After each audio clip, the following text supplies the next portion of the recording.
Hi viewers, welcome to my village diary life cooking channel అండి. ఈరోజు చేపల fry అని ఎలా చేయాలో చూద్దామండి.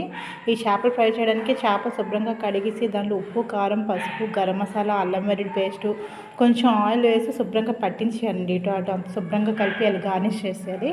శుభ్రంగా చేసి మూత పెట్టి ఒక అరగంట డీప్ ఫ్రిడ్జ్లో పెట్టాలండి. డీప్ ఫ్రిడ్జ్లో అరగంట పెట్టడం వల్ల చేపలు అనేవి బాగా ఎగుతాయండి. అదే అరగంట తర్వాత మూత తీసి మనం చేపలు వేపుకుంటే చాలా బాగుంటాయండి. నేను కళాయి పెట్టి నూనె వేసి దాన్ని 2 ముక్కలు వేపానండి. చూడండి, అంతే సింపుల్గా ఇలా వేపేస్తే చాలా బాగుంటుంది, టేస్టీగా ఉంటుంది. పిల్లలు అనేది చక్కగా తినేస్తారండి. ఇంకేం నిమ్మకాయ గట్ట ఏం పిండవసరం లేదు. సింపుల్గా ఇంట్లో ఉన్న ఐటమ్స్తో చక్కగా చేసుకోవచ్చండి. మొత్తం 5 పీసెస్ వేపాను. ఫస్ట్ 2, తర్వాత 3, ముందుకి వెనక్కి అలా కలుపుతుంటూ వేపుకొని తినేస్తే చాలండి. అంతే. అదే టేస్టీ చేపల ఫ్రై రెడీ అయిపోద్దండి. అలాగే నా ఛానల్ చూసి లైక్ చేసి, షేర్ చేసి, సబ్స్క్రైబ్ చేయండి. ఇంకా మంచి మంచి వీడియోస్ పెడతాను.